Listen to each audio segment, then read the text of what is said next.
इस एपिसोड के स्टार्ट में हम लोग देखते हैं वहाँ पर वोंग की मॉम आती है और बताती है, सो वोंग, हे तुम कौन हो और तुमने मेरे बेटे को इतनी बुरी तरीके से क्यों पीटा है? क्या तुम्हें नहीं पता है कि इसके पास सॉफ्ट टिश्यू है और यह काफी जल्दी इंजर्ड हो जाता है? तुम्हें इसे केयरफुली उठाना चाहिए, यह काफी नाजुक है। और वहाँ पर तभी अपने एमसी बताता है, तुमने कहा था कि यह पहले से इंजर्ड है और मैं देख रहा हूँ कि यहाँ पर यह चल रहा है और तुमने कहा कि इसे चोट लग जाएगी, मतलब यह पहले इंजर्ड नहीं था, ऐसा अपने एमसी बता रहा होता है। तभी वहाँ पर उसकी मॉम हैरान हो जाती है और बताती है ये क्या है। तभी वहाँ पर प्रेसिडेंट बताता है, वोंग की मॉम, मुझे लगता है कि यहाँ पर सारी चीजें पहले ही सॉल्व हो चुकी हैं, इसलिए आप अपने बेटे को लें और यहाँ से हमारे स्कूल से निकल जाएं। मैं आपको यहाँ पर और नहीं देखना चाहता हूँ। यहाँ पर वोंग की मॉम बताती है डैमेज, और वहाँ पर वोंग की मॉम निकल जाती है ऑफिस रूम से और बताती है डैन जी फैमिली ने हमारे बिजनेस को डिस्ट्रॉय कर दिया है। हम लोग देखते हैं वहाँ पर प्रेसिडेंट बता रहा होता है, मिस्टर जी मैं आपसे माफी मांगना चाहता हूँ। हमें पता है कि यूनिवर्सिटी एंट्रेंस एग्जाम यहाँ पर जल्द आ रही है, लेकिन हमने इसे इस मैटर में इन्वॉल्व कर लिया। मैं आपसे माफी मांगना चाहता हूँ कि अगर तियानवू की स्टडी पे कोई इफेक्ट पड़ा हो तो। वहाँ पर अपने एमसी के फादर बता रहे होते हैं, मिस्टर प्रेसिडेंट क्या आप मुझसे मजाक कर रहे हैं? मुझे पता है कि मेरे बच्चे का रिजल्ट कैसा है और इसलिए मैं इसे कुछ ज्यादा एक्सपेक्ट नहीं करता हूँ। तभी वहाँ पर प्रेसिडेंट बताता है, रिसेंटली तियानवू का रिजल्ट काफी ज्यादा एनहांस हुआ है और इसने यहाँ पर फर्स्ट रैंक लाया है इंग्लिश और लेक्चर में, और मुझे लगता है कि यह ऐसे ही मेंटेन करता रहता है तो यह सबसे ज्यादा नंबर लाएगा और अगले एग्जाम में इसका काफी अच्छा रिजल्ट रहेगा। वहाँ पर तभी अपने एमसी के फादर बताते, क्या मेरे तियानवू ने यहाँ पर फर्स्ट रैंक लाया है? फिर वहाँ से सीन चेंज होता है और हम लोग देखते हैं लॉबी में। वहाँ पर अपने एमसी के फादर बता रहे होते, बेटा क्या दूसरों को नहीं पता है कि तुम यहाँ पर चीटिंग कर रहे हो? मैं होप करता हूँ कि तुम आसानी से एक यूनिवर्सिटी के अंदर एंटर हो जाओ और मैं चाहता हूँ कि तुम मेरे फेस को बचा सको, मतलब मेरे चेहरे को बचा सको। और वहाँ पर अपने एमसी बताता है, डैड क्या आपको लगता है कि मैं यहाँ पर चीटिंग कर रहा हूँ और आप बिलीव नहीं करते हैं? आपको मुझ पर ट्रस्ट नहीं है? वहाँ पर उसका डैड बता रहा होता है, यह सिचुएशन को देखो, यह इतना जल्दी है कि मैं इतनी आसानी से इस चीज पे बिलीव नहीं कर सकता। वहाँ पर अपने एमसी बताता है, इट्स ओके,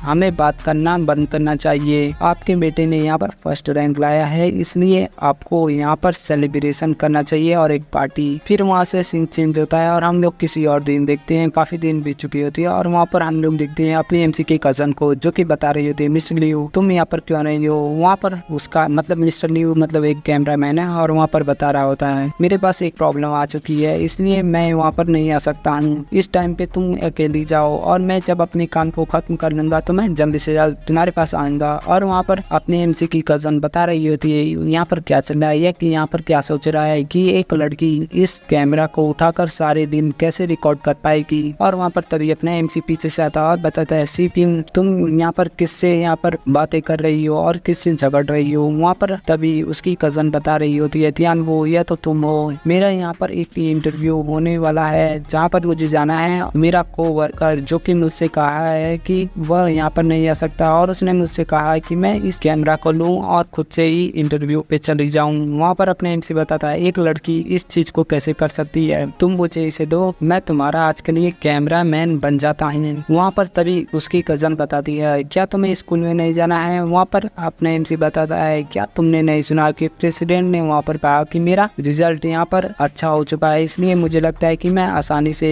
किसी टॉप यूनिवर्सिटी में एंटर कर जाऊंगा। वहाँ पर उसकी कजन बताती है, तियानवू चीटिंग करना अच्छी बात नहीं है। वहाँ पर अपने एमसी बताता है, तुम लोग क्या सोचते हो कि मैं यहाँ पर सिर्फ चीटिंग करता हूँ? और अपने एमसी फिर शांत हो जाता है और बताता है, जस्ट क्लेम, हाँ मैं सिस्टम का यूज करता हूँ तो यह भी तो एक चीटिंग में गिराएगा। तभी अपना एमसी खुद को संभालते हुए बताता है, नहीं नहीं ऐसा नहीं हो सकता, तुम ऐसा थिंकिंग नहीं कर सकते, यह काफी कॉम्प्लेक्स है, सिस्टम भी तो मेरी एक एबिलिटी है और इसे चीटिंग के रूप में नहीं गिना जा सकता। और अपने एमसी अपने मन में सोचता है, जब भी यूनिवर्सिटी एंट्रेंस एग्जाम होगी तो वह कम से कम 2 दिन की होगी और मुझे नहीं पता कि उसमें कितना ज्यादा एनर्जी पॉइंट खर्च होगा, इसलिए मुझे यहाँ पर ज्यादा से ज्यादा एनर्जी पॉइंट को इकट्ठा करना चाहिए और मुझे ज्यादा से ज्यादा कलेक्ट करना चाहिए, इसलिए मैं यहाँ पर आया हूँ। और अपने एमसी बताता है, मैं यहाँ पर एडवांटेज उठा के शिपिंग के द्वारा और लड़कियों के करीब में आ जाऊंगा और उन्हें टच कर अपने एनर्जी पॉइंट को ले सकूंगा। तभी हम लोग देखते हैं वह लोग बस के अंदर एंटर हो चुके होते हैं और बस ड्राइवर अचानक से कार को आगे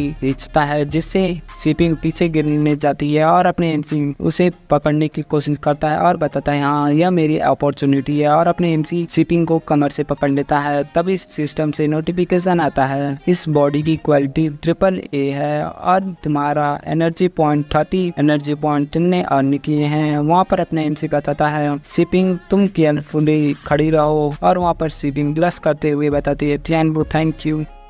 नहीं, एमसी अपने मन में सोचता है जब मैंने यहाँ पर बस के अंदर हक किया है तो मेरा हाथ इस चीन से थोड़ा सा फिसल गया है और थोड़ा कमर पर जाकर लग गया है। मुझे लगता है कि उन सभी प्लेस के ऊपर टच करने से मेरे एनर्जी पॉइंट ज़्यादा इंक्रीज होंगे। तभी अपने एमसी बताता है नहीं मैं ऐसा बिहेव नहीं कर सकता हूँ, मुझे लगता है कि मैं खुद को परवट बना रहा हूँ, मैं ऐसा नहीं कर सकता हूँ। फिर अपने एमसी बस से नीचे उतर जाता है और अपने एमसी सोच रहा होता है यह डैन ड्राइवर या ऐसे कैसे ड्राइव कर सकता है बस को, इसकी वजह से मैं खुद को एक पर्वत की तरफ बदल दिया था। और वहाँ पर अपने एमसी बताता है बट लेकिन इससे क्या होता है, मैंने यहाँ पर टोटल 10 लड़कियों को टच किया है और उससे मुझे यहाँ पर 20 एनर्जी पॉइंट मिले हैं। तभी उसकी कजन बताती है थियान वो व्हाट हैपन, तुम यहाँ पर थके थके क्यों लग रहे हो। वहाँ पर अपने एमसी बताता है मुझे यहाँ पर नफरत है इस सभी जगहों से, ऐसा अपने एमसी बता रहा होता है। तभी वहाँ पर अपने एमसी और कजन वहाँ पर आ चुके होते हैं और वहाँ पर लोग बताते हैं यहाँ पर क्या चल रहा है, यहाँ पर ऐसे भी लोग क्या कर रहे हैं, ऐसा लोग बातें कर रहे थे काफी सारी। वहाँ पर अपने एमसी बताते हैं यहाँ पर क्या हुआ है। वहाँ पर उसकी कजन बताती है हाँ यहाँ पर हमें एक इंटरव्यू लेना है आज, और यहाँ पर एक कार क्रैश हो चुका है आज एक घंटे पहले और ड्राइवर यहाँ से भाग चुका है और विक्टिम एक 4 साल की लड़की है जिसकी एक्सीडेंट हुई है। और वहाँ पर कजन बता रही होती है मुझे यहाँ पर जगह दो, मैं एक जर्नलिस्ट हूँ। और वहाँ पर अपना एमसी भी बताता है मैं भी एक जर्नलिस्ट हूँ इसलिए थोड़ा दूर रहो। और वहाँ पर हम लोग देखते हैं उस 4 साल की बच्ची को जो कि स्टेशन पे होती है, और वहाँ पर अपनी एमसी की कजन आती है और बताती है मैं एक जर्नलिस्ट हूँ और यहाँ पर मेरा कार्ड है। वहाँ पर ऑफिसर बता रहा होता है ऑलराइट आप आ सकते हैं, और कजन बता रही होती है तुम बस इस कैमरा को लो और रिकॉर्ड करो, जैसा जैसा मैं कहती हूँ वैसा वैसा करना। वहाँ पर अपने एमसी कहता है ठीक है, और कजन बता रही होती है ठीक है रिकॉर्डर को स्टार्ट करो। और वहाँ पर रिकॉर्डिंग स्टार्ट हो चुकी होती है और वहाँ पर कजन पूछती है गुड मॉर्निंग, मैं यहाँ पर जर्नलिस्ट हूँ जो कि सिटी टीवी स्टेशन से आई हूँ, और क्या आप मुझे यहाँ की सिचुएशन के बारे में क्लेरिफाई कर सकते हैं कि यहाँ पर क्या चल रहा है और आप मुझे अच्छे से बता सकती हैं। वहाँ पर ऑफिसर बताता है मुझे यहाँ पर एक कॉल रिसीव हुआ था और किसी ने हमसे कहा था कि यहाँ पर एक लड़की जो कि बहुत बुरी तरीके से इंजर्ड है और उसे काफी सारी ब्लीडिंग हो रही है। जब हम यहाँ पर आए तो हम इसे इमीडिएटली मेरे सारे क्लिनिक्स ने यहाँ पर सारे एविडेंस को देख रहे हैं अभी के तौर पे। और वहाँ पर कजन बता रही होती है उस बच्ची की कंडीशन के बारे में क्या। वहाँ पर ऑफिसर बताता है हमारी ड्यूटी है ट्रेस को खोजना और एविडेंस को खोजना, अगर आपको इन सभी चीजों के बारे में जानना है तो आपको डॉक्टर से बात करनी होगी, आपको वहाँ पर बच्चे की कंडीशन के डिटेल्स मिल सकते हैं। तभी वहाँ पर कजन बताती है ठीक है फिर उस बच्चे के पेरेंट्स कहाँ हैं, मैंने यहाँ पर देख रही हूँ कि वह बच्चे काफी बुरी तरीके से इंजर्ड है लेकिन यहाँ पर उसके पेरेंट्स यहाँ पर अपेयर नहीं हुए हैं। वहाँ पर ऑफिसर बता रहा होता है हाँ जब हम यहाँ पर आए तो यहाँ पर कोई नहीं था और हम ट्राई कर रहे हैं उसके बच्चे के पेरेंट्स को खोजने की। और हम लोग देखते हैं अपने एमसी की कजन जाती है और बताती है डॉक्टर मैं यहाँ पर जर्नलिस्ट हूँ और मैं टीवी स्टेशन से आई हूँ और मैं उस बच्चे की कंडीशन के बारे में जानना चाहती हूँ। मैंने सुना है कि उसे काफी सारी इंजरी आई है और उसकी ब्लीडिंग अभी तो रुक चुकी है लेकिन उसने पहले ही काफी सारे ब्लड लॉस्ट कर दिए हैं और उसके ब्लड टाइप RH है। और वहाँ पर डॉक्टर बताता है हाँ हमारे सिटी ब्लड बैंक के अंदर इस टाइप के ब्लड नहीं है और यहाँ पर हमने उसके बच्चे के पेरेंट्स को भी नहीं खोजा है जिससे हमें उसके लिए किसी भी प्रकार का सप्लाई ब्लड सप्लीमेंट मिल सके। अभी तक हमें उसके पेरेंट्स के बारे में पता नहीं। वहाँ पर तभी कजन बताती है हाँ उसके पेरेंट्स के ब्लड ग्रुप भी तो ऐसे होंगे। तभी डॉक्टर बताता है हाँ दैट्स राइट उसके पेरेंट्स। और जल्दी से डॉक्टर जाता है ऑफिसर के पास और बताता है कैप्टन लो हमें इस बच्चे के ब्लड ग्रुप के बारे में तो पता है आ रहा है, यह काफी स्ट्रॉन्ग पॉसिबिलिटी है कि उनके पेरेंट्स में किसी का ब्लड ग्रुप इस टाइप का हो RH टाइप का। हमें जल्द से जल्द उस बच्चे को बचाना है इसलिए हमें उसके पेरेंट्स को खोजना होगा। और वहाँ पर ऑफिसर बताता है डॉक्टर जोंग हमारी पुलिस उसे जल्द से जल्द खोजेगी लेकिन जब हम यहाँ पर आए थे तो हमने कभी भी उसके पेरेंट्स को यहाँ पर नहीं देखा है। तभी वहाँ पर डॉक्टर बताता है कैप्टन वो सबसे ज्यादा इम्पोर्टेंट है कि हमें उस बच्चे के पेरेंट्स को खोजना है, उसकी कंडीशन काफी डेंजर में है, हम हॉस्पिटल की इक्विपमेंट ऑपरेशन से उसकी लाइफ को तो बचा सकते हैं, लेकिन हम ज़्यादा टाइम तक नहीं बचा सकते हैं। और सबसे पहले मैं उसे हॉस्पिटल में लेकर जा रहा हूँ। हम लोग देखते हैं वहाँ पर वह डॉक्टर उस बच्चे को हॉस्पिटल की तरफ ले जा रहा होता है और वहाँ पर कज़न बता रही होती है। मुझे लगता है कि सर्विस डॉग उसके पेरेंट्स को जल्द से जल्द खोज लेंगे। वहाँ पर अपने एमसी सोचता है दैट्स राइट, मुझे लगता है कि उस सर्विस डॉग उस बच्चों को खोज लेंगे। उनके पास काफ़ी ऑफेंसिव सेंसिटिविटी होती है डॉग्स के पास, ऐसा अपना एमसी सोच रहा होता है। तभी उसके सिस्टम से नोटिफिकेशन आता है, क्या तुम अफेक्शन सिस्टम को स्टार्ट करना चाहते हो? इसमें तुम्हारे 10 एनर्जी पॉइंट जाएंगे और टोटल यह 30 मिनट के लिए रहेगा इसका लिमिट। क्या तुम इसे रन करने वाले हो? अपना एमसी बताता है क्या। जब मैंने यहाँ पर अफेक्शन सिस्टम के बारे में सोचा तो अफेक्शन सिस्टम इमीडिएटली अपेयर हो गया। इस अफेक्शन को से मैं किसी भी पर्सन को खोज सकता हूँ, ऐसा अपने एमसी सोच रहा होता है। तभी सिस्टम से आता है, क्या तुम अफेक्शन सिस्टम को रन करना चाहते हो?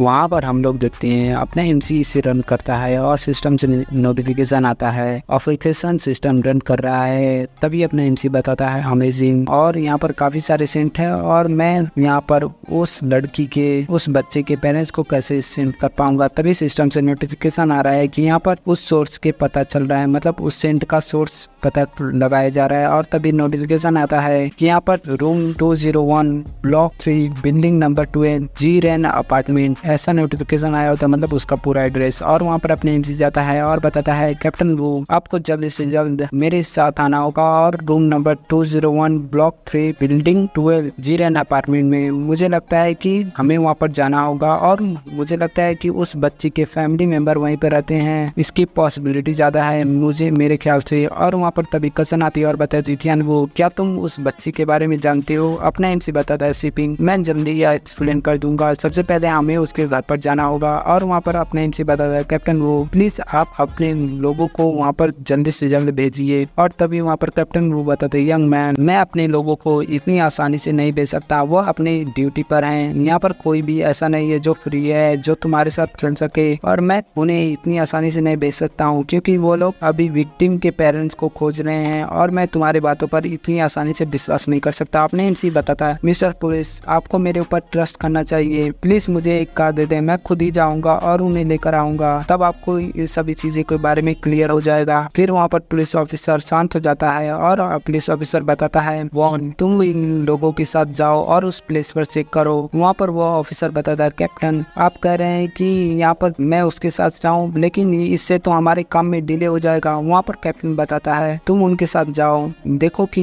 यह लड़का सच कर रहा है या नहीं, या इतनी कॉन्फिडेंट के साथ कर रहा है तो देखो यहाँ पर क्या बात है। और वहाँ पर अपना एमसी बताता है यहाँ पर कोई भी यूजफुल क्लू नहीं है जिससे आप उसके पेरेंट्स को खोज सकें। और वहाँ पर कैप्टन बताता है तुम जल्दी से जाओ और ऑर्डर को और वहाँ पर चेक करो। और फिर हम लोग देखते हैं नेक्स्ट सीन में वहाँ पर वह लोग उस ऑर्डर उस मतलब जो भी अपने एमसी एड्रेस बताया होता है वहाँ पर आ जाता है और वह पुलिस ऑफिसर नॉक करने रखता है। अंदर से एक लेडीज आती है और बताती है तुम यहाँ पर क्या कर रहे हो और तुम इतनी जोर जोर से दरवाजे पे क्यों नॉक कर रहे हो और आखिरकार तुम हो कौन, और गुस्सा कर रही होती है। तभी वह देखती है वहाँ पर पुलिस ऑफिसर को और पुलिस ऑफिसर को देखने की बात बताती है पुलिस ऑफिसर हम यहाँ पर बस मजे के लिए खेल रहे हैं और यहाँ पर कोई भी गैम्बलिंग नहीं हो रही है। वहाँ पर पुलिस ऑफिसर बताता है मैं यहाँ पर गैम्बलिंग के तौर पे चेक करने नहीं आया हूँ, यहाँ पर एक एक्सीडेंट हो चुका है और विक्टिम 5 साल की बच्ची है। मैं खोजने की कोशिश कर रहा हूँ कि उसके फैमिली मेंबर कौन है और मुझे यहाँ का पता चला है और यहाँ पर एक क्लू मिला है, तो यहाँ पर कोई ऐसा है जो भी तुम्हारे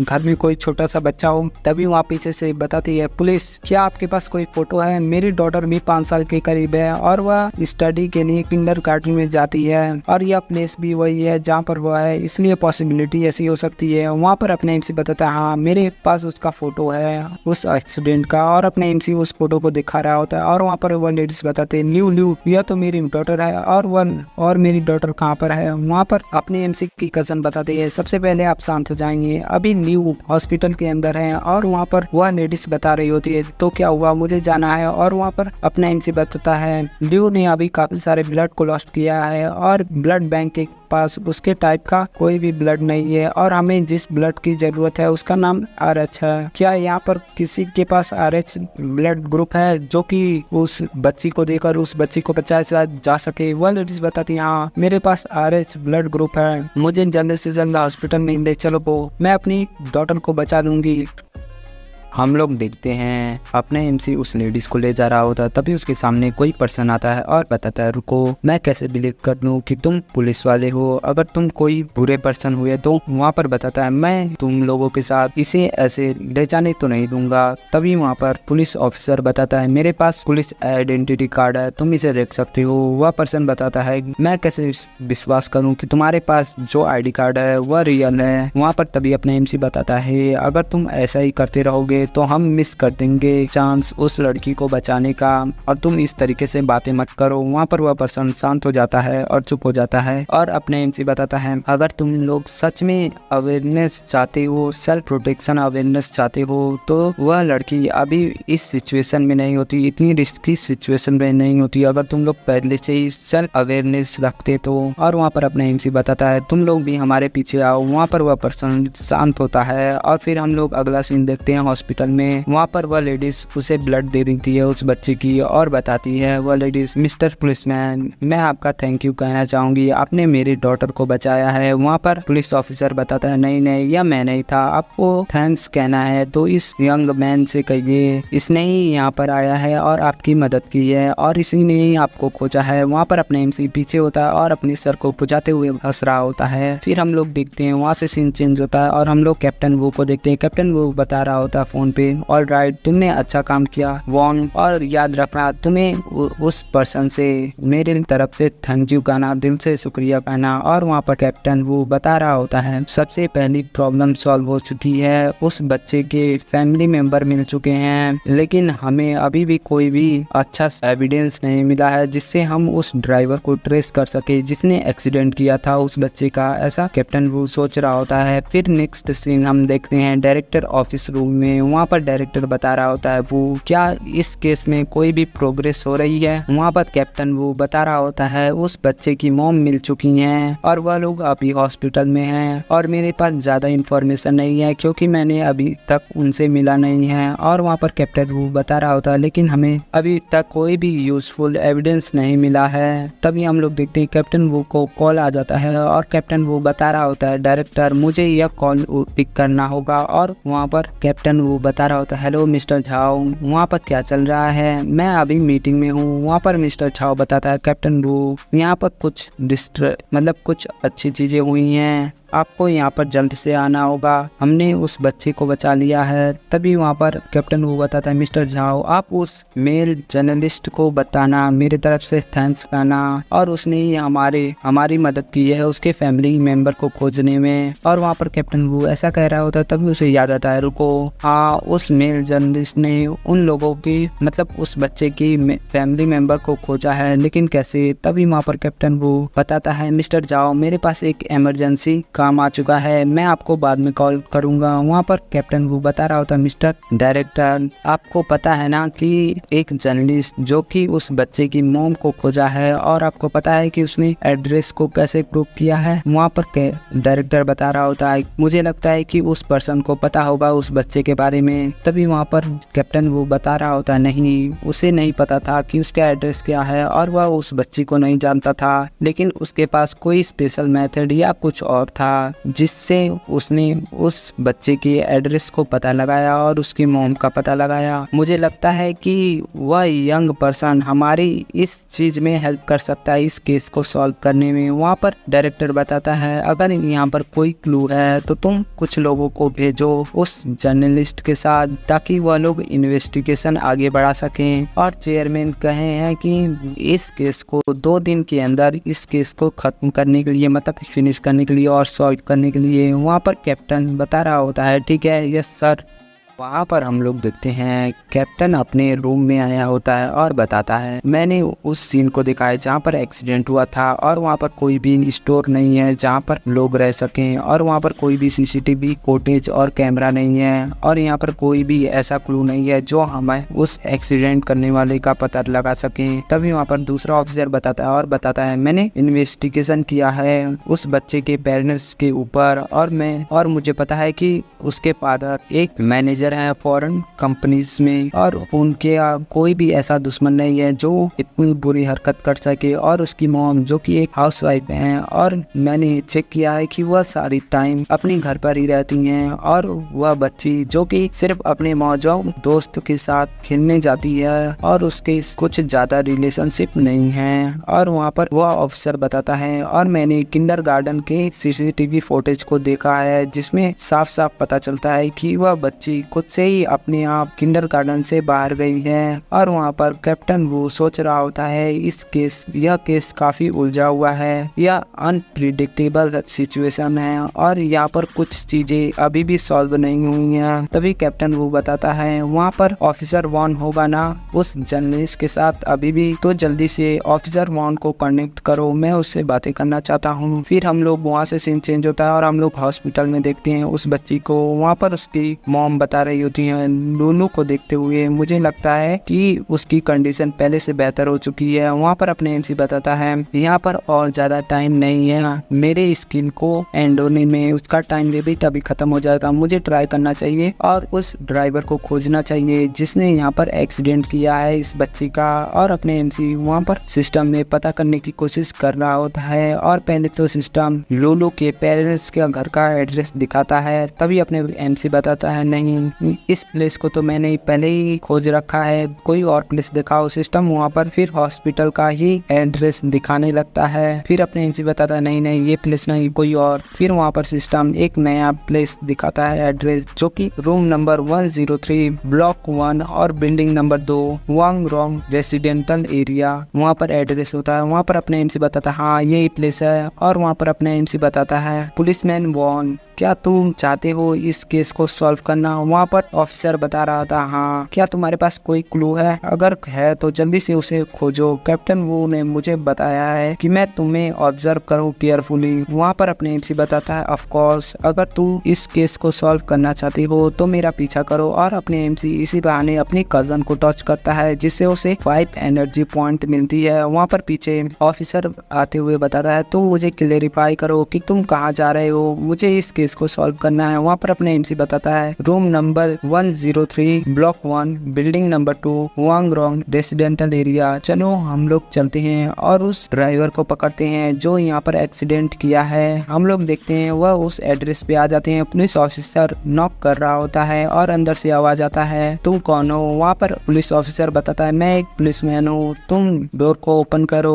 वहाँ पर एक लेडीज निकलती है और बताती है मिस्टर पुलिसमैन आप यहाँ पर क्या किसे खोज रहे हैं। तभी अपने एमजी पीछे होता है और कहता है सिस्टम से ऑफिकेशन सिस्टम जल्दी से यहाँ पर रन करो और मुझे बताओ उस एड्रेस के बारे में और उस सेंट के बारे में। वहाँ पर तभी सिस्टम से नोटिफिकेशन आता है कि टाइम ओवर हो चुका है, तुम इसे और रन नहीं कर सकते। वहाँ पर अपने एमसी बताता है मुझे लगता है कि मैं इस मोमेंट पे अपने एनर्जी पॉइंट को नहीं बचा पाऊंगा, मुझे एनर्जी खत्म करने के बाद यहाँ पर एड्रेस मिलेगा और रियल कल्पिट भी। और अपने एमसी वहाँ पर सिस्टम में एनर्जी खर्च कर देता है और हम लोग देखते हैं वहाँ पर वह लेडीज बता रही होती है मिस्टर पुलिसमैन क्या यहाँ पर कोई प्रॉब्लम है। वहाँ पर पुलिस ऑफिसर बता रहा होता है रिसेंटली यहाँ पर कुछ चीजें सेफ नहीं है, यहाँ पर काफी सारे केस ऐसे आ रहे हैं जिसमें रॉबर्स डायरेक्टली घर के अंदर चले जा रहे हैं और घर के अंदर रॉबरी कर रहे हैं, इसलिए हम आपको रिमाइंड कराने के लिए आए हैं कि आप यहाँ पर केयरफुल रहिएगा।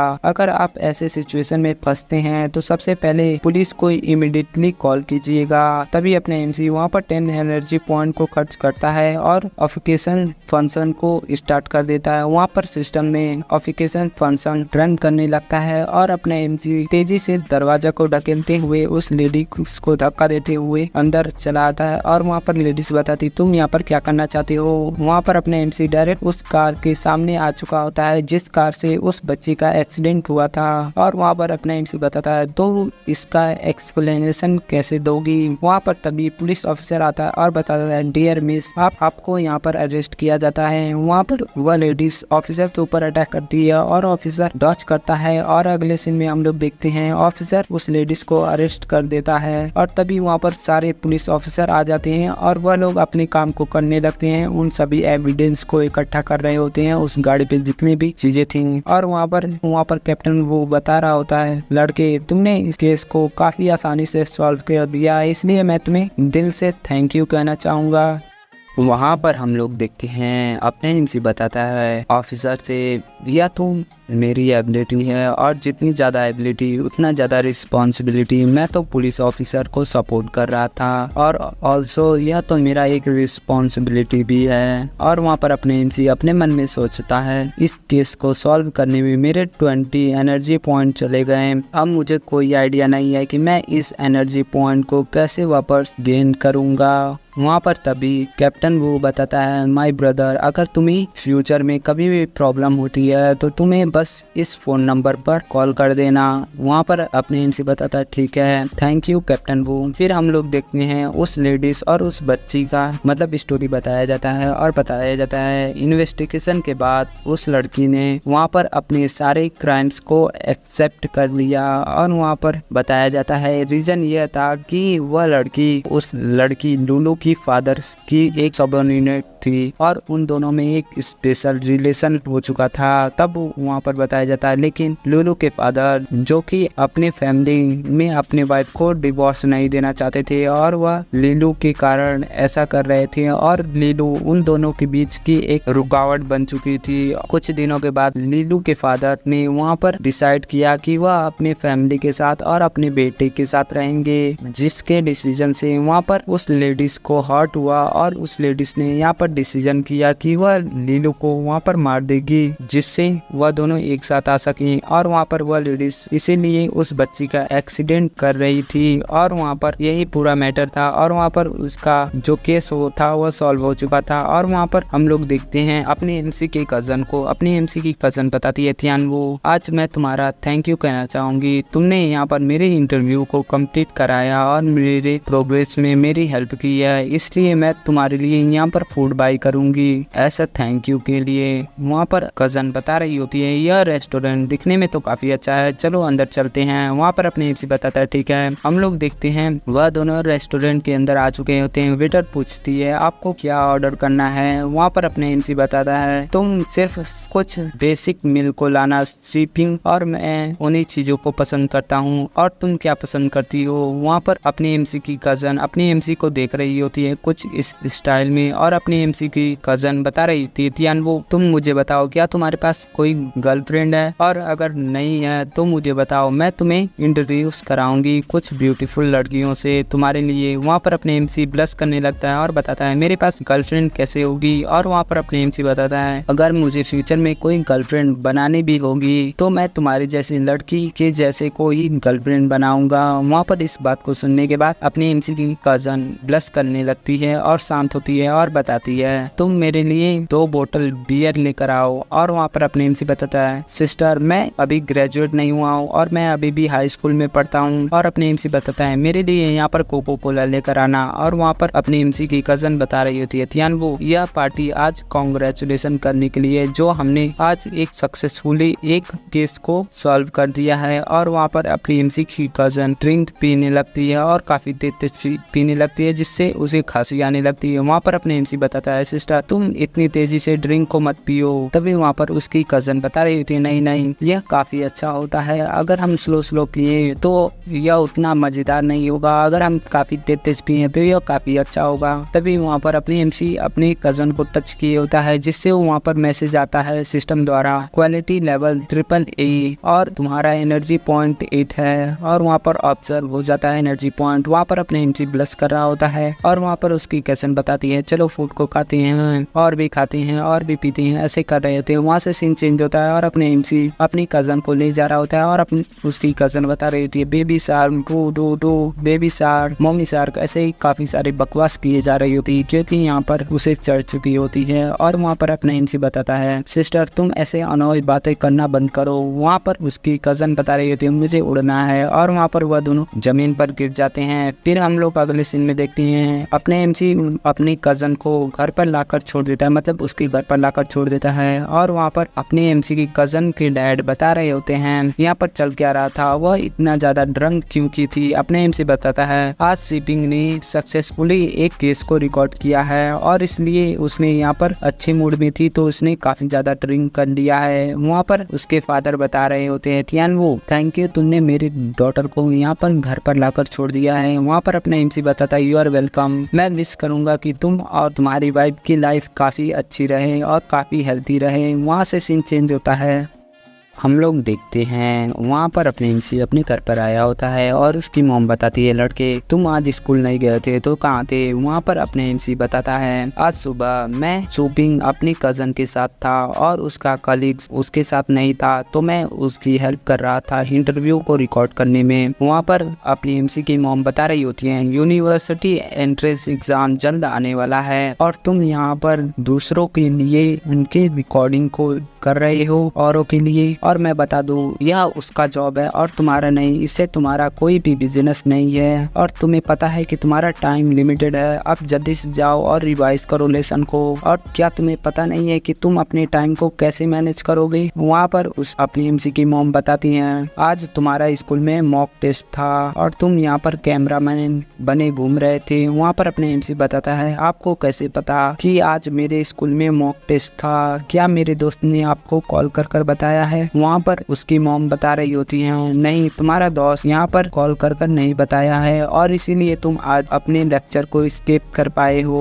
और यह तो एक लड़की थी जिसका नाम टोंग यू है और उसने मुझे कॉल किया और पूछा कि तुम आज स्कूल क्यों गए थे और उसने बताया कि आज स्कूल में मॉक टेस्ट था। वहाँ पर अपनी एमसी बताता है वह कॉल क्यों की है यहाँ पर। तभी वहाँ पर अपनी एमसी की मॉम बताती है क्या मतलब कि वह यहाँ पर कॉल क्यों की है, क्या टोंग यू तुम्हारे साथ पढ़ती है ना, और टोंग यू क्या वह लड़की तुम्हारी गर्लफ्रेंड है ना। तभी अपने एमसी बताता है मॉम टोंग यू सिर्फ मेरी क्लास की वॉइस मॉनिटर है और उसका काम है कि अगर कोई स्कूल नहीं जाता है तो उसकी ड्यूटी है कि वह उसके घर पर कॉल कर पता करे कि वह पर्सन स्कूल क्यों आया है। और वैसे भी वह वॉइस मॉनिटर है और मैं उसके लेवल को कैसे रीच कर पाऊंगा। और वहाँ पर तभी अपनी एमसी की मॉम बताती है मेरे बेटे मैं इस बात पर कोई भी ओपिनियन नहीं देना चाहता हूँ कि तुम यहाँ पर गर्लफ्रेंड बनाओ या ना बनाओ, लेकिन मैं बता दूं कि तुम्हारा यूनिवर्सिटी एंट्रेंस एग्जाम करीब है तो सबसे पहले तुम अपनी स्टडी के ऊपर कॉन्सेंट्रेट करो। वहाँ पर अपने एमसी बताता है got it mom, I swear मैं आपके अलाउ के बिना, अगर आप मुझे अलाउ नहीं करती हैं तो मैं यहाँ पर कभी भी गर्लफ्रेंड नहीं बनाऊंगा। वहाँ पर अपनी एमसी की मॉम बताती है तुम यहाँ पर कुछ ज्यादा अच्छी बातें कर रहे हो, सबसे पहले जाओ और अपने लेसन को रिवाइव करो। और वहाँ पर अपने एमसी अपने रूम में आ जाता है और कुछ सोचने लगता है और बताता है गर्लफ्रेंड। और तभी उसके सामने अपनी एमसी की कजन की इमेज आती है और अपनी एमसी सोचता है व्हाट द हेक यहाँ पर क्या चल रहा है, मैं इसके साथ तो मेरा यहाँ पर कोई भी फ्यूचर नहीं है। फिर हम लोग देखते हैं अगले दिन अपने एमसी स्कूल आया होता है, अपने एमसी अपने डेस्क पर बैठा होता है। तभी वहाँ पर कोई आता है और बताता है जी तियानबू तुम जल्दी से हमारे साथ आओ। और वहाँ पर एक टीचर होता है और बताता है कल मॉक टेस्ट था कुछ सब्जेक्ट के अंदर और तुम कल क्लास नहीं आए थे, इसलिए कुछ टीचर ने मुझे उस सभी टेस्ट को लेने के लिए कहा है। सबसे पहले मेरे साथ चलो और उस टेस्ट को दो और उसके बाद तुम क्लास में आकर बैठ जाना। वहाँ पर अपने एमसी बताता है ठीक है मैं उस टेस्ट को देता हूँ। और वहाँ पर टीचर अपनी एमसी को ऑफिस में ले जाता है और बताता है तुम यहाँ पर बैठो और मेरे सामने ही इस डेस्क के ऊपर टेस्ट दो। वहाँ पर अपने एमसी बताता है ठीक है और अपने एमसी देखता है तो यहाँ पर काफी सारे टीचर अपने एमसी को देख रहे होते हैं और अपने एमसी अपने मन में सोचता है यहाँ पर तो सारे के सारे टीचर मुझे ही देख रहे हैं। और अपने एमसी अपनी आंखों को बंद करता है और बताता है सिस्टम को स्टार्ट करो सर्च करना। वहाँ पर सिस्टम स्टार्ट हो जाता है सर्च करना और वहाँ पर टोटल 2 एनर्जी पॉइंट कंज्यूम होता है और बताया जाता है सिस्टम सर्च कर रहा है और सब्जेक्ट मैथ है और इसे एनालाइज किया जाता है और रिजल्ट। और वहाँ पर अपने एमसी सिस्टम की वजह से काफी तेजी से लिखने लगता है जिसे देखने के बाद वहाँ के सारे टीचर हैरान होते हैं अपने एमसी को। और अपने एमसी कुछ ही देर में एग्जाम को कंप्लीट मतलब टेस्ट को कंप्लीट कर चुका होता है और अपने एमसी बताता टीचर मेरा हो गया यहाँ पर। वहाँ पर टीचर हैरान होता है और बताता है इसने 45 मिनट के अंदर ही टेस्ट को कंप्लीट कर दिया है। और वहाँ पर टीचर बताता है इट्स ओके, तुम अब क्लास के अंदर जा सकती हो, अपनी क्लास के अंदर। वहाँ पर अपने एमसी वहाँ से चला जाता है और सारे टीचर वहाँ पर अपने एमसी के टेस्ट मतलब उसके पेपर्स को देख रहे होते हैं। और वहाँ पर एक टीचर बताता है उसकी स्पीड इतनी थी कि मुझे लगता है कि उसने सारे क्वेश्चन नहीं कर रखे होंगे। आप क्वेश्चन को एनालाइज कीजिए, मुझे लगता है कि उसने सारे आंसर रैंडमली लिखे होंगे। वहाँ पर तभी एक फीमेल टीचर आती है और बताती है हाँ मैंने देखा है कि उसने यहाँ पर कैलकुलेटर का भी यूज नहीं किया है किसी चीज को सॉल्व करने के लिए, उसने डायरेक्टली सारे क्वेश्चन को भरे हैं। मुझे लगता है कि और ऐसी एबिलिटी तो आइंस्टाइन के पास भी नहीं थी। और वहाँ पर तभी तीसरा टीचर बताता है मुझे लगता है कि हमें उसके आंसर को आंसर की से मिलाना चाहिए और कंपेयर करना चाहिए कि उसके क्वेश्चन आंसर कितने राइट हैं। मुझे लगता है कि जीतियान वो जल्दी जल्दी लिख कर चला गया है। और वहाँ पर टीचर बताता है लास्ट टाइम उसने ऐसे ही लेक्चर वाले पीरियड में जो टेस्ट गया था उसका स्पीड और इसका स्पीड भी यहाँ पर सेम है। वहाँ पर टीचर बता रहा होता है ठीक है मैं कंपेयर करना स्टार्ट करता हूँ। और वहाँ पर टीचर बता रहा होता है मैंने कंपेयर किया है और देख रहा हूँ कि आंसर किसे मिलाया हूँ और मुझे पता चलता है कि उसने सारे के सारे आंसर दिए हैं, जितने भी सब्जेक्ट के हैं वह सारे आंसर सबसे अच्छे हैं और सब सही हैं। वहाँ पर सारे टीचर घेर लेते हैं और बताते हैं रुको रुको मुझे चेक करने दो, यह कैसे हो सकता है। और वहाँ पर फीमेल टीचर बताती है यह कैसे हो सकता है, उसने इतनी जल्दी इतनी सारे इक्वेशन को सॉल्व कर दिया और वह भी बिना किसी कैलकुलेशन के, यह कोई कैसे कर सकता है। वहाँ पर दूसरा टीचर बताता है हाँ यह इस स्टूडेंट का सबसे पहले मार्क्स सिर्फ 30 और 40 आया करता था लेकिन सडनली यह काफी अच्छा स्टूडेंट बन चुका है, यह तो काफी बिलीव नहीं किया जा सकता। वहाँ पर टीचर बता रहा होता है मुझे लगता है कि वह चीटिंग कर रहा है और उसने मिनी ईयरफोन अपने कान के अंदर रखा होगा। वहाँ पर तभी फीमेल टीचर बताती है हाँ लेकिन यहाँ पर ऐसा कैसे हो सकता है, चाहे तुम कितना ही ज्यादा हाई टेक्नोलॉजी को यूज करो लेकिन कोई भी इतनी तेजी से आंसर को नहीं बता पाएगा और कोई इतनी तेजी से आंसर को नहीं लिख पाएगा। मुझे लगता है कि यह सारे आंसर उसके दिमाग में ही होंगे। और वहाँ पर तभी टीचर बता रहा होता है ऑल राइट मुझे लगता है कि हमारे स्कूल को काफी अच्छा स्टूडेंट मिला है, यह हमारे लिए काफी अच्छा न्यूज है। हमें अब और उसके ऊपर नजर रखने की कोई जरूरत नहीं है, इससे हमें कोई बेनिफिट नहीं होने वाला है। टीचर बता रहा होता है अब ग्रेड 12 के एक नॉर्मल स्टूडेंट भी हमारे स्कूल में से है जो कि मुझे लगता है कि एक टॉप यूनिवर्सिटी में एंटर करेगा। वहाँ से सीन चेंज होता है और हम लोग क्लासरूम में देखते हैं अपने एमसी आता है और देखता है और बताता है यहाँ पर तो ली आ चुका है, यह दोबारा से स्कूल आना स्टार्ट कर दिया है और यह ब्लैक बोर्ड के ऊपर क्या लिख रहा है। वहाँ पर ली अपनी एमसी को देखता है और वहाँ पर ली गुस्सा करने लगता है अपनी एमसी के ऊपर और वहाँ पर अपने एमसी शांति से अपने डेस्क के ऊपर जाकर बैठ जाता है। और वहाँ पर ली बताता है यह क्वेश्चन मुझे टीचर द्वारा दिया गया है जो कि यह पूरे क्लास के लिए गिफ्ट है। और टीचर ने बताया है कि ऐसे क्वेश्चन हर साल की एंट्रेंस एग्जाम में आता है हर साल। और तभी वहाँ पर एक स्टूडेंट बताता है ली तुमने जो सेकंड क्वेश्चन लिखा है वह तो क्यूरेटिक इक्वेशन है लेकिन हमें तो सिर्फ क्यूबिक इक्वेशन को सॉल्व करना ही बताया गया है। वहाँ पर ली बताता है हाँ क्या तुम्हें नहीं पता है कि मास्टर की नॉलेज कहाँ पर है, यह तो सिर्फ एक पार्ट है, तुम्हें इसे समझना चाहिए। यह क्वेश्चन हार्ड तो है लेकिन यह हमारे टेस्ट में आ सकता है और यह क्वेश्चन इसीलिए इतना हार्ड है ताकि वह लोग चेक कर सके कि स्टूडेंट का एबिलिटी कितना है, उनका नॉलेज कितना है। वहाँ पर तभी टोंग यू बता रही होती है हाँ तुमने कहा कि यह एक पार्ट है जिससे हम लोग समझ सके लेकिन हम लोग कोई मैथमेटिशियन नहीं है जो कि ऐसे इक्वेशन को सॉल्व कर सके और यह इक्वेशन हमारे टेक्स्ट बुक में मेंशन नहीं है, तो यह कैसे हो सकता है कि यह एंट्रेंस एग्जामिनेशन में आएगा। वहाँ पर अपने एमसी बताता है ली क्या तुम इस क्वेश्चन को सॉल्व कर पाओगे भी जो तुम लिख रहे हो। वहाँ पर ली बताता है जीत यान वो इसे सुनने से लगता है कि तुम इस क्वेश्चन को सॉल्व कर पाओगे। वहाँ पर अपना एमसी बताता है अगर मॉनिटर मुझसे कह रहा है तो मैं इसे ज़रूर ट्राई करूँगा। वहाँ पर ली बताता है कम ऑन आ जाओ। और वहाँ पर ली सोच रहा होता है यह एक रेयर क्वेश्चन है जिसका आंसर तो यहाँ पर इंटरनेट पे भी नहीं है, मुझे इससे फ़र्क नहीं पड़ता कि क्योंकि तुम किस टेक्नोलॉजी का यूज़ कर रहे हो यहाँ पर चीटिंग करने से, लेकिन मुझे पता है कि तुम इस क्वेश्चन को नहीं सॉल्व कर पाओगे क्योंकि इसका आंसर तो इंटरनेट डेटा में भी नहीं है। और वहाँ पर अपने एमसी अपने सिस्टम को एक्टिवेट करता है है और सिस्टम से 2 पॉइंट लिया जाता है और उस क्वेश्चन का आंसर दे दिया जाता है और अपने एमसी वहाँ पर उस क्वेश्चन का डायरेक्ट आंसर लिख देता है और वहाँ पर ली सोचने लगता है इसने सॉल्व कर दिया। यहाँ पर इसने बिना किसी हेजिटेशन के सॉल्व कर दिया। वहाँ पर अपने आंसर बताता है चेक करो क्या मैंने इसे सॉल्व किया है और सही तरीके से। वहाँ पर ली आता है और बता जीतियान वो तुम्हें इसका आंसर कहाँ से मिल गया।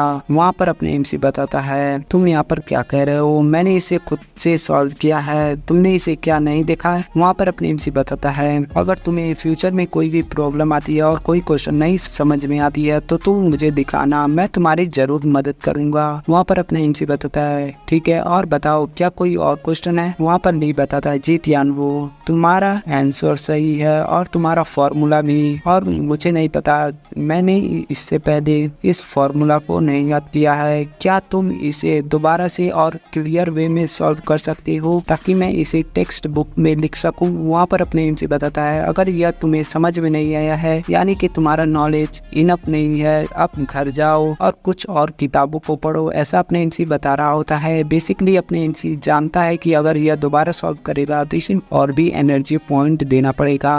और इस बात को सुनने के बाद वहाँ पर ली बता रहा होता है जीतियान वो, और तभी वहाँ पर पीछे से टीचर आता है और बताता है यूनिवर्सिटी का एंट्रेंस एग्जाम जल्द आने वाला है और तुम लोग बाकी बचे हुए टाइम पे ऐसे चीजें क्यों कर रही हो, तुम अपने लेसन को रिवाइज करो और रिव्यू करो ताकि तुम और भी पढ़ सको और नॉलेज को इकट्ठा कर सको, और तुम लोग ऐसी बकवास सारी चीजें क्यों कर रहे हो इस टाइम पे, अब जल्दी से अपनी सीट पर जाओ। और तभी ली बताता है टीचर यहाँ पर कुछ क्वेश्चन है जो मेरे फ्रेंड ने सॉल्व किया है जो कि मैं क्लास को गिफ्ट करना चाहूंगा, क्या आप यहाँ पर इन सभी चीजों को देख सकते हैं। वहाँ पर वह टीचर देखता है और बताता है ये क्वेश्चन, और बताता है तुम इस क्वेश्चन को क्लास को देना चाहते हो। तभी वहाँ पर वह टीचर बताते हैं जीतियान वो क्या तुमने इसे सॉल्व किया है। वहाँ पर अपने एमसी बताता है घबराते हुए हाँ, और वहाँ पर टीचर बता रहा होता है तुमने बिना डिवाइड किए इक्वेटर इक्वेशन को और तुमने इक्वेटर इक्वेशन को सॉल्व किए बिना ही इस चीज को सॉल्व कर दिए हो, तुमने इसे डायरेक्टली सॉल्व कर दिया है, यह तो तुम्हारा स्किल तो काफी अच्छा है। और वहाँ पर अपने एमसी बताता है हाँ मैंने इसे सॉल्व कर दिया, मैंने यहाँ पर कुछ नहीं सोचा और जल्दी से जल्दी इसे सॉल्व कर दिया, थैंक यू आपने मुझे रिमाइंड कराया। वहाँ पर टीचर बता रहा होता है तुम दोनों अपनी सीट के ऊपर जाओ, मैं इस पीरियड में तुम्हें लेक्चर दूंगा टेस्ट को लेकर जो कि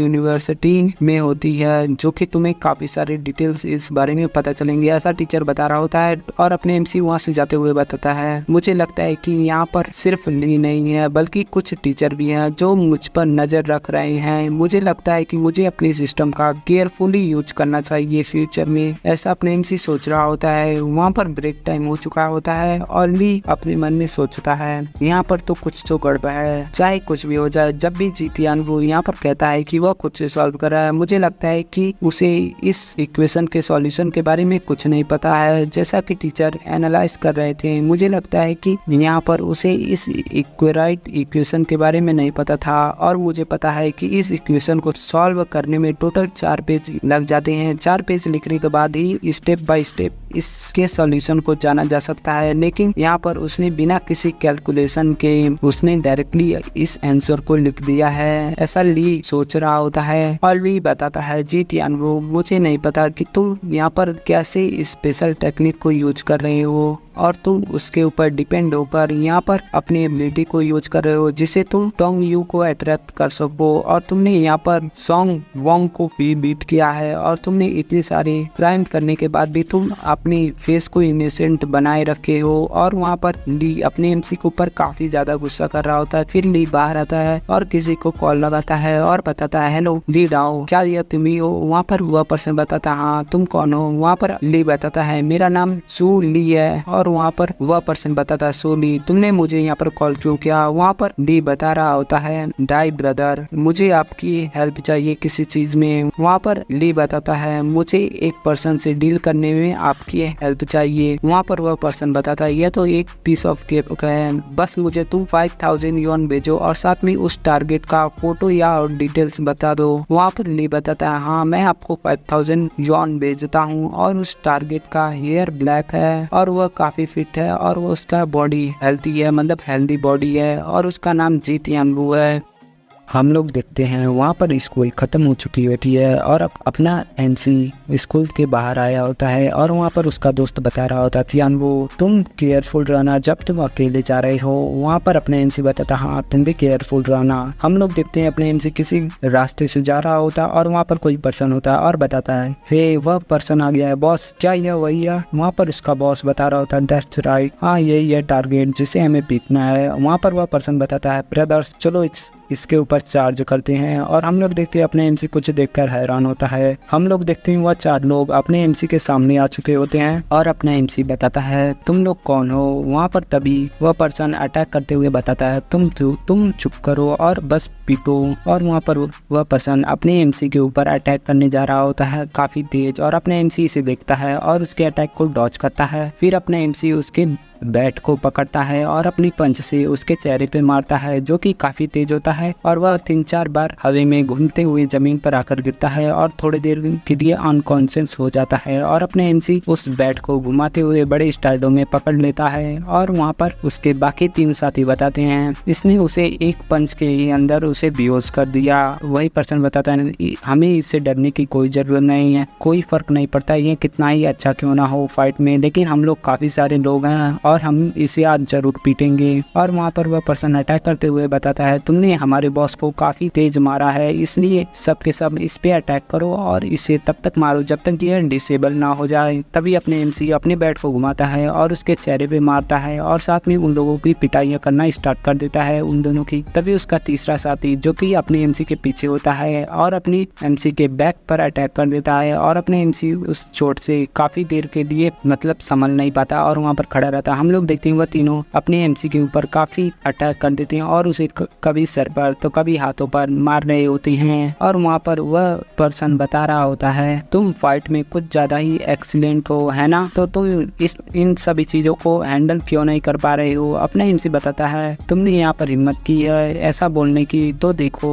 और वहाँ पर वह पर्सन बताता है तुम्हें देखो तुम अभी भी बातें करने के लायक हो। वहाँ पर अपने एमसी के ऊपर वह अटैक कर देता है और बताता है बातें करना बंद करो और अटैक करो। और वहाँ पर अपने एमसी उसके बैट को पकड़ लेता है और वहाँ पर अपनी एमसी काफी गुस्से में होता है और डायरेक्ट उसके गर्दन से उठा लेता है। और पीछे के दोनों पर्सन अपनी एमसी के बैक पे काफी अटैक कर रहे होते हैं और अपने एमसी जिसे उठाया होता है उसके चेहरे पे काफी ज्यादा अटैक करता है और उसे बिल्कुल बेहोश कर देता है और उसके सारे दांत तोड़ देता है। और अपने एमसी उसे फिर से अपने घुटनों से मारता है काफी तेज अटैक और उसे दूर फेंक देता है। और अपने एमसी वहाँ पर खड़े रहता है और बाकी 2 पर्सन अपनी एमसी को ऐसा करते हुए देखकर काफी डर जाते हैं। फिर हम लोग देखते हैं उसका बॉस जो कि कुछ देर पहले बेहोश था वह आ चुका होता है इन तीनों के साथ और वहाँ पर अपने एमसी वो फाइट के लिए तैयार होता है और बताता है कि तुम और भी फाइट करोगे, तुम फाइट करना बंद क्यों कर दिए हो। और अपने एमसी उस मेटल रॉड को एक स्टाइल में अपने हाथों में लाता है और अपने एमसी भी कहता है चलो यहाँ पर फन करते हैं। और अपने एमसी उनके ऊपर अटैक कर देता है और उनको काफी तेज पीटने लगता है। एक पर्सन वहाँ से बचकर भागने की कोशिश कर रहा होता है और अपने एमसी तेजी से जाता है उसके पीछे और उसके चेहरे पे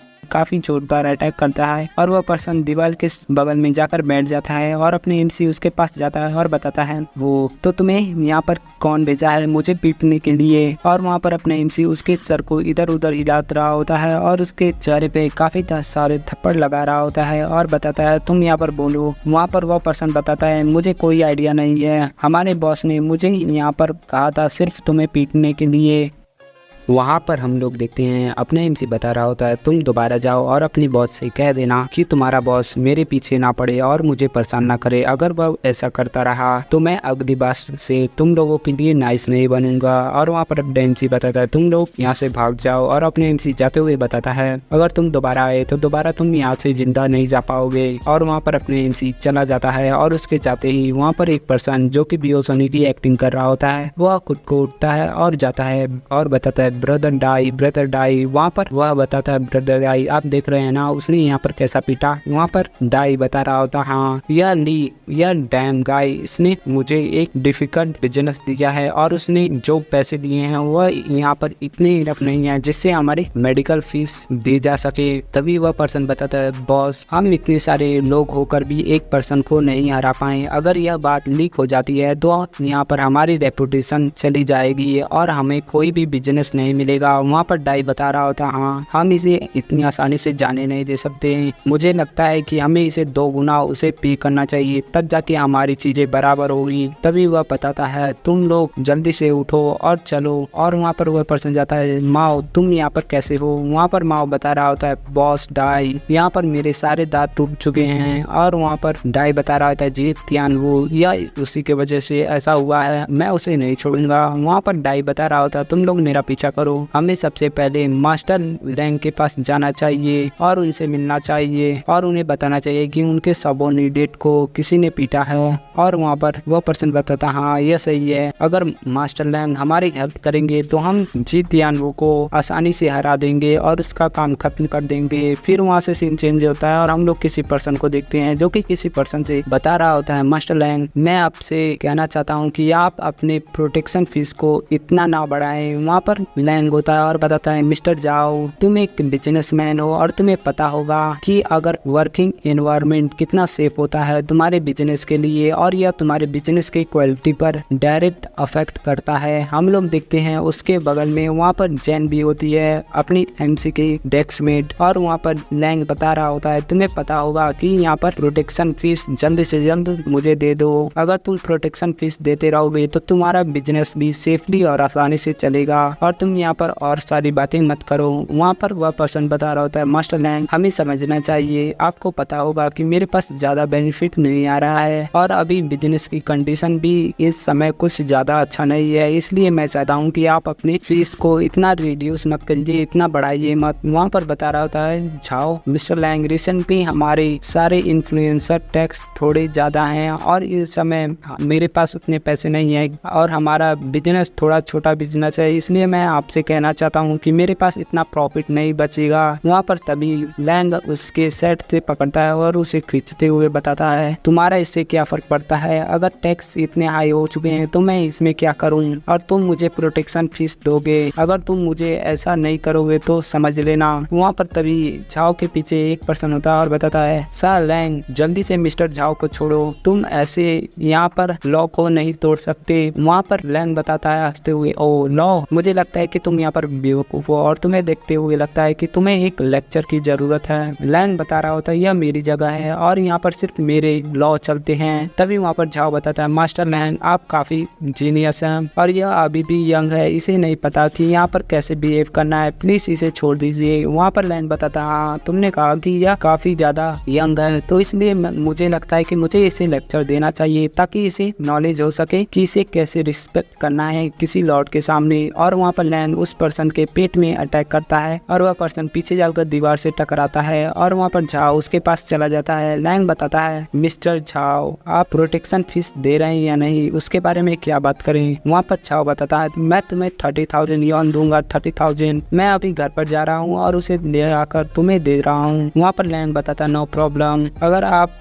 रूल को फॉलो करते हैं तो यहाँ पर कोई भी प्रॉब्लम नहीं होगी। और वहाँ पर फिर जैन आती है और बताती है माई लैंग तुम इन सभी छोटे बिजनेस के ओनर के ऊपर इतना गुस्सा दिखाने की कोई जरूरत नहीं, यह वर्थलेस है, तुम यहाँ पर बैठो मैं तुम्हारी मसाज कर रही हूँ। वहाँ पर लैंग बताता है मैं यहाँ पर गुस्सा नहीं करना चाहता था लेकिन यह लोग अपने बिहेवियर को मिसबिहेव कर रहे हैं और मैंने इसे जब प्रोटेक्शन फीस मांगा तो यह कह रहा है कि यह कुछ ज्यादा है, अगर मैं यहाँ पर प्रोटेक्शन फीस कम कर दूंगा तो यह आगे से बार्गेनिंग करने लगेंगे और प्रोटेक्शन फीस को कम कर देंगे काफी ज्यादा, इसलिए मैं अगली बार से बार्गेनिंग नहीं करने वाला हूँ इन लोगों के साथ और इसलिए मैं प्रोटेक्शन फीस को एक लिमिट पर ले जाकर रखूंगा, उससे कम तो नहीं। वहाँ पर हम लोग देखते हैं जैन आती है और बताती है हाँ आपने सही कहा, अगर आप प्रोटेक्शन फीस को कम करेंगे तो यह लोग दोबारा से हिम्मत करेंगे और बार्गेनिंग करेंगे और प्रोटेक्शन फीस को काफ़ी कम कर देंगे, मुझे लगता है कि आपने यहाँ पर सही किया। फिर हम लोग देखते हैं वहाँ पर वह लोग आ चुके होते हैं लैंग के पास और वहाँ पर लैंग बता रहा होता है ब्लू डाई तुम्हारे साथ यह क्या हुआ है, तुम लोगों को किसने पीटा। वहाँ पर वह पर्सन बताता है लॉन्ग ब्रदर हम लोग पीट चुके हैं। वहाँ पर लॉन्ग बताता है हाँ तुम लोग पीट चुके हो, हो तो तुम लोगों को कितने लोगों ने पीटा? वहाँ पर वह लोग बताते हैं वह सिर्फ 1% था। वहाँ पर लॉन्ग गुस्से में आ जाता है और बताता है 4 लोग 1% से पीट चुके हैं। वहाँ पर पर्पल हेयर वाला पर्सन बताता है हाँ, और वहाँ पर लॉन्ग बता रहा होता है और तुम लोग यह होने के बाद तुम लोग यहाँ पर हिम्मत करते हो दोबारा चेहरे को दिखाने के लिए। तुम लोगों को वहाँ पर सर से दीवार टकराना चाहिए था और मर जाना चाहिए था। और वहाँ पर पर्पल हेयर वाला बताता है बॉस लैंग, हमारे पास यहाँ पर फाइट करने का कोई रीजन नहीं था। और मैं बता दूं आज मेरे एक पुराने दोस्त ने मुझसे कहा कि मैं उसका हेल्प करूं, और अगर मैं उसका हेल्प नहीं करता तो वह सोचता कि बॉस लैंग के लोग यहाँ पर कमजोर हो चुके हैं। वहाँ पर बॉस लैंग मतलब ये लैंग बता रहा होता है हाँ तुमने यहाँ पर कुछ गलत नहीं कहा, और लेकिन यहाँ पर बताओ कि उस पर्सन ने तुम्हें इतनी आसानी से और इतनी बुरे तरीके से कैसे पीटा। वहाँ पर पर्पल हेयर वाला पर्सन बता रहा होता है उस लड़के ने यहाँ पर मार्शल आर्ट सीख रखे हैं और वह इन सभी चीज़ों में काफ़ी अच्छा है। और पर्पल हेयर वाला पर्सन बताता और यहाँ तक कि माओ के दांत भी यहाँ पर टूट चुके हैं सारे के सारे। वहाँ पर लैंग बता रहा होता है अब मुझे बताओ उसे मारने के लिए तुम्हें कितने पैसे मिले हैं। वहाँ पर पर्पल हेयर वाला बताता है यहाँ पर ज़्यादा तो नहीं, सिर्फ 3000 यॉन है। वहाँ पर वह पर्सन बताता ठीक है तुम मुझे 2000 यॉन दो और तुम लोग यहाँ पर आराम करो और मेडिकल फीस को भरो। और वहाँ पर पर्पल हेयर वाला पर्सन बताता है thank you very much boss लैंग। और वहाँ पर लैंग बता रहा होता है वैसे उस पर्सन का नाम क्या है। पर्पल हेयर वाला पर्सन बताता है जीतियान वो। और वहाँ पर इस नाम को सुनकर जैन हैरान होती है और बताती जीतियान वो। और वहाँ पर लैंग बता रहा होता है तुम जानती हो का जीतियान वो को। वहाँ पर जैन बताती है हाँ मैं उसे जानती ही नहीं बल्कि वह तो मेरा एक डेस्क मेट है। और वहाँ जैन बता रही होती है जीतियान वो वहाँ पर काफी शो ऑफ करता है और वह मुझे ऑफेंड करता है और टच करता है, और मुझे लगता है कि तुम्हें उसे लेक्चर देने की जरूरत है और उसे केयरफुली लेक्चर देना। वहाँ पर लैंग बता रहा होता है डैम इट, वह यहाँ पर हिम्मत करता है मेरी लेडीज को टच करने की और बुली करने की, मैं उसे नहीं छोड़ूंगा। और वहाँ पर जैन बता रही होती है सिर्फ वही नहीं बल्कि उसकी एक गर्लफ्रेंड है टोंग यू, और वह दोनों कोऑपरेट करते हैं एक दूसरे के साथ मिलकर मुझे बुली करने में। वहाँ पर लैंग बता रहा होता है टोंग यू यह तो एक लड़की है प्रीटी गुड। और वहाँ पर जैन बता रही होती है वह लड़की क्वीन है मेरी स्कूल के, ब्यूटी क्वीन है मेरी स्कूल की, लेकिन वह मुझसे तो ज्यादा ब्यूटीफुल नहीं है। वहाँ पर लैंग बताता है सो मैं अगर उसे कंट्रोल कर पाऊंगा और वह लड़की हमारे साइड में हो जाएंगी तो डार्लिंग क्या तुम यहाँ पर माइंड करोगी। वहाँ पर जैन बताती है फाइन, अगर तुम उस पर्सन को लेक्चर देते हो मतलब उस पर्सन को सबक सिखाते हो मेरे लिए, तुम यहाँ पर चाहे कुछ भी हो मैं यहाँ पर ठीक रहूंगी और इससे फर्क नहीं पड़ता है यहाँ पर चाहे क्या हो। वहाँ से सीन चेंज होता है और हम लोग अपने एमसी को देखते हैं। अपना एमसी अपने चोटों को देख रहा होता है और अपने एमसी बताता है मेरे चेहरे पे काफी सारे चोट लग चुके हैं और मैं यहाँ पर डैड के साथ नहीं क्या कहूँगा, ऐसा अपने एमसी सोच रहा होता है।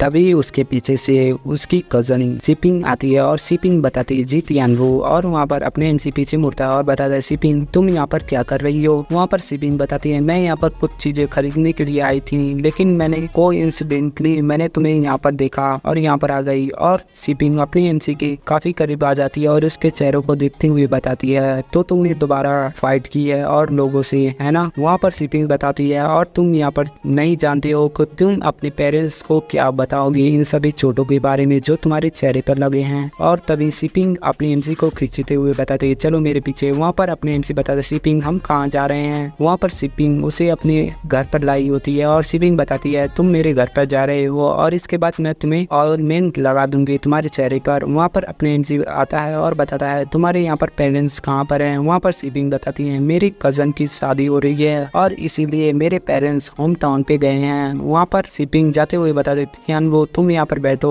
मैं कुछ चीजें ला रही हूँ ताकि मैं तुम्हारे चेहरे पे लगा सकूँ। वहाँ पर अपने एमसी बताता है ठीक है और अपने एमसी वहाँ पर बैठ जाता है। वहाँ पर अपने एमसी सोच रहा होता है इस समय इस घर में सिर्फ हम दोनों ही हैं। और तभी सिपिंग आती है और बताती है मैंने यहाँ पर सैनिटाइजर लाया और मैं तुम्हारे चोट को सैनिटाइज कर रहा हूँ पहले। वहाँ पर सिपिंग अपनी एमसी के चेहरे पे लगाने लगती है और काफी गौर से लगाती है और सिपिंग अपने एमसी के सीने पे हाथ रख देती है और सिपिंग एमसी वहाँ पर ब्लश कर रहे होते। सिपिंग बताती है तुम्हारे बॉडी पे भी चोट लगे होंगे इसलिए तुम अपने सेट को हटाओ। मैं उसे देखती हूँ और उस पर लगा देती हूँ। और शिपिंग और अपना तियानवो यानी अपना एमसी आसपास में आ चुके होते हैं। वहाँ पर अपने एमसी बताता है शिपिंग। हम लोग देखते हैं उन दोनों के चेहरे एक दूसरे के सामने आ चुके होते हैं और शिपिंग अचानक से अपनी एमसी को किस कर देती है और वहाँ पर सिस्टम से नोटिफिकेशन आता है, perfect parasite quality level SS new born energy 30 point. वहाँ पर 30 पॉइंट अपने एमसी को मिल चुके होते हैं और वहाँ पर यह किस लंबी चलती है। तभी अपने एमसी के पीठ पे कुछ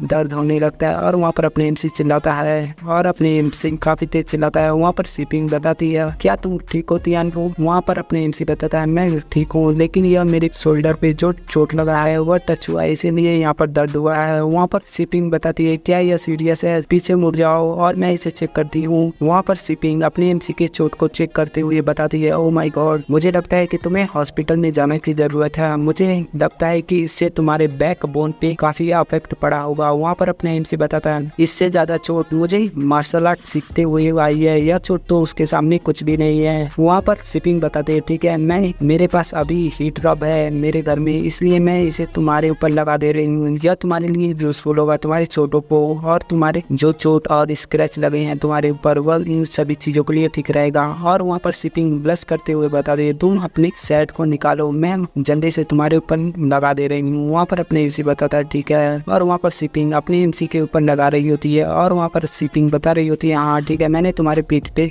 मेडिसिन को लगा दिया है। और वहाँ पर शिपिंग बता रही होती है, तुम अपने टेम्परेचर को कम करो, मतलब तुम अपने ऊपर कंट्रोल करो, और मैं नहीं चाहती कि तुम फिर से दूसरे लोगों के साथ फाइट करो। अगर मैंने तुम्हें डिस्कवर कर लिया किसी और के साथ फाइट करते हुए नेक्स्ट टाइम, तो मैं तुम्हारे पेरेंट के सामने बता दूंगी कि तुम वहाँ पर फाइट कर रहे थे। वहाँ पर अपने एमसी बताता है, ठीक है, मैं आगे से नहीं फाइट करूंगा। और वहाँ पर शिपिंग बताती है, ओ व्हाट रबिश, यहाँ पर हीट रब मेरे सेट के ऊपर लग चुका है तियानवो, मैं अभी अपने ड्रेस को चेंज करने जा रही हूँ। वहाँ पर अपने एमसी बताता है, ठीक है। शिपिंग वहाँ से चली जाती है और अपने एमसी बताता है, हाँ यह पहले दुख रहा था लेकिन अभी राहत है। तभी हम लोग देखते हैं वहाँ पर शिपिंग के फोन बजने लगता है और वहाँ पर अपना एमसी बताता है, यह तो चीफ एडिटर भाई है जो कि टीवी स्टेशन का एक एम्प्लॉई है और यह शिपिंग के काम से कुछ रिलेटेड होगा, लेकिन यहाँ पर तो काफी लेट हो चुका है। मुझे लगता है यह यहाँ पर कॉल कर रहा है तो यह काफी इमरजेंसी होगा। वहाँ पर अपने एमसी शिपिंग के रूम के पास जाने लगता है और बताता है, शिपिंग यहाँ पर तुम्हारा कॉल आया है। हम लोग देखते हैं शिपिंग अपने डोर को लॉक नहीं की रहती है, इसलिए अपना एमसी वहाँ पर पहुंच जाता है और वहाँ पर शिपिंग अपने ड्रेस को चेंज कर रही होती है। और वहाँ पर शिपिंग बताती है अपने एमसी को देखते हुए, तुम यहाँ पर क्या कर रहे हो? मैंने तुमसे कहा था कि मैं अपने ड्रेस को चेंज कर रही हूँ, तो तुम यहाँ पर क्यों आए? वहाँ पर अपने एमसी बताता है, आई एम सॉरी, यहाँ पर तुम्हारा फोन आया है चीफ एडिटर भाई का और मैंने सोचा कि यह कुछ अर्जेंट होगा। तभी हम लोग देखते हैं मेन डोर पे कोई आवाज होती है और तभी वहाँ पर शिपिंग अपने एमसी को अपने रूम में खींच लेती है और बताती है, मुझे लगता है कि डैड यहाँ पर आ चुके हैं घर पे, तुम्हें जल्द से जल्द छुपना चाहिए मेरे डोर के अंदर। और वहाँ पर शिपिंग अपने एमसी को छुपाते हुए बताती है, तुम यहाँ पर रहो और यहाँ पर तुम शोर मत करना। वहाँ पर अपने एमसी बताता है, नहीं शिपिंग, हमने यहाँ पर कुछ भी नहीं किया है, इसलिए मुझे यहाँ पर छुपने की कोई जरूरत नहीं।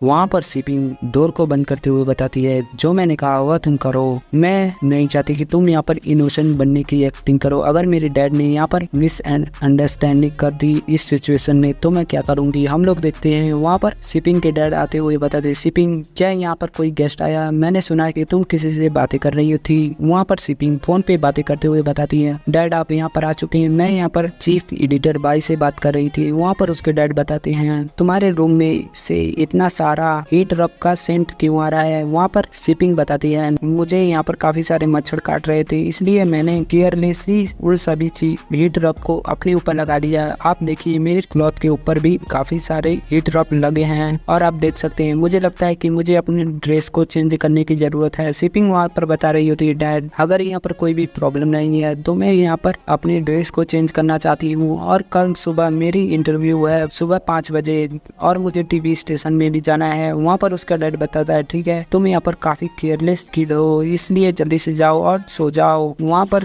शिपिंग अपने रूम में आती है और अपनी डोर को लॉक कर देती है और वहाँ पर शिपिंग बता देती है, तुम बाहर आ सकते हो, मैंने डोर को लॉक कर दिया है। वहाँ पर अपने एमसी और शिपिंग ब्लश कर रहे होते हैं। शिपिंग बताती है, तुम यहाँ पर रुको, जब मेरे डैड सो जाएंगे तो तुम सीक्रेटली घर से बाहर चले जाना और अपने घर चले जाना। वहाँ पर अपने एमसी बताता है, ठीक है। फिर हम लोग देखते हैं शिपिंग के डैड चुप सो जाते हैं और अपने एमसी डोर से निकलता है और जल्दी से मेन डोर से बाहर निकल जाता है और अपने एमसी बताता है आगे से मैं ऐसी कोई भी चीज नहीं करने वाला हूँ। फिर हम लोग अगले दिन देखते हैं अपने एमसी के स्कूल में अपने एमसी अपने स्कूल में अपने बुक को पढ़ रहा होता है। पीछे हम लोग देखते हैं ली अपने एमसी को देख रहा होता है। ली अपने मन में सोचता है जी तियानवो यहाँ पर इतना हेल्थी और नॉर्मल कैसे हो सकता है, मैंने यहाँ पर 5000 यॉन गैंगस्टर को दिए थे इसे पीटने के लिए। फिर ली कॉल करते हुए बताता है ब्रदर डाई जी तियानवो यहाँ पर नॉर्मल कैसे है, मैंने कहा था कि कल आपको उसे एक लेक्चर देना है उसे पीटना है, आपने ऐसा नहीं किया। वहाँ पर वह पर्सन बता रहा होता है हाँ मैंने कल उसके साथ कुछ भी नहीं किया और तुम लकी हो यहाँ पर मेरे बिग बॉस उसे खुद ही अपने हाथों से सबक सिखाएंगे। वहाँ पर ली बताता है सॉरी ब्रदर डाई यह इसलिए हुआ क्योंकि मैं यहाँ पर कुछ ज्यादा ही जल्दी था, मैं उसे बस पीटते हुए देखना चाहता हूँ। तभी वहाँ पर जैन आती है पीछे से और बताती है मॉनिटर मुझे लगता है कि यह तुम ही हो जो उस जी तियानवो को सबक सिखाना चाहती हो। तभी वहाँ पर ली हैरान होते है जैन तुम यह क्या कह रही हो। वहाँ पर जैन बताती है तुम्हें शायद पता नहीं होगा लेकिन मैं बिग बॉस लैंग की गर्लफ्रेंड हूँ। वहाँ पर जैन बता रही होती है और मैं भी जी तियानवो को लाइक नहीं करती हूँ इसलिए हम दोनों सेम पाथ पे हैं। जैन बता रही होती इस आफ्टरनून में स्कूल के गेट के सामने कुछ लोग हैं जो कि जी तियानवो को सबक सिखाएंगे। इस बार जी तियानवो को काफी अच्छा लेक्चर मिलेगा, लेक्चर यानी वहाँ पर पिटाई होगी अपनी एमसी भी ऐसा बता रही होती है जैन। और वहाँ पर ली कहता है ठीक है और वहाँ से सीन चेंज होता है और हम लोग देखते हैं वहाँ पर एक मोटी लड़की अपनी टोंग यू के पास आती है और बताती है टोंग यू क्या हम लोग बाहर खाना खाने के लिए चले। वहाँ पर टोंग यू बताती है चलो चलते हैं और वहाँ से वह दोनों जा रहे होते तभी अपने एमसी बताता है टोंग यू तुम कहाँ जा रही हो। वहाँ पर टोंग यू ब्लश करते हुए बताते हैं टोंग यू हम लोग बाहर खाना खाने के लिए जा रहे हैं। वहाँ पर अपने एमसी बताता है ओके तो तुम लोग जाओ मुझे यहाँ पर कुछ काम है। वहाँ पर तभी वह मोटी लड़की बताती है टोंग यू तुमने मुझसे कहा है कि जी तियानवो कुछ ज्यादा हैंडसम है और मैंने सुना है उसका मैनर काफी अच्छा है और मैंने इससे पहले कभी भी रियलाइज नहीं किया था। वहाँ पर टोंग यू बताती है हैंडसम लेकिन मैंने इसे नोटिस क्यों नहीं किया। वहाँ पर तभी वह मोटी लड़की बता रही होती है रियली लेकिन तुम्हारे गाल यहाँ पर पिंक क्यों है एकदम बंदर की तरह। वहाँ पर तभी टोंग यू बता रही होती है नो बे तुम बस यहाँ पर बकवास बातें कर रही हो। और वहाँ से सीन चेंज होता है हम लोग देखते हैं स्कूल के बाहर वहाँ पर कोई पर्सन होता है और बताता है किसी से कॉल किया रहा था। वहाँ पर वह पर्सन पूछ रहा होता है क्या जी तियानवो स्कूल के बाहर आया है। वहाँ पर यह पर्सन बता रहा होता है नहीं अभी वह स्कूल के बाहर नहीं आया, मुझे लगता है आज दोपहर हम उससे नहीं मिल पाएंगे। तभी हम लोग देखते हैं उसके दो साथी किसी को देखते हुए बताते हैं सन ब्रदर मुझे लगता है कि यह वही लड़की है। दूसरा इंसान बता रहा होता है हाँ यह वही पर्सन है जिसे बिग ब्रदर लाने के लिए कहे हैं। हम लोग देखते हैं यह टोंग यू होती है और वहाँ पर बता रहे होते हैं हाँ ये वही है। फिर वहाँ से सीन चेंज होता है और हम लोग देखते हैं उस मोटी लड़की को जो अपनी टोंग यू के साथ गई थी। वहाँ पर वह आती है और बताती है जी तियानवो यहाँ पर बैड न्यूज है। वहाँ पर अपने एमसी बताता है वाई यहाँ पर क्या हुआ है। वहाँ पर वाई बताती है टोंग यू के साथ कुछ हुआ है और इसी के साथ ये एपिसोड खत्म कर लेते हैं। नेक्स्ट एपिसोड के लिए कमेंट करो।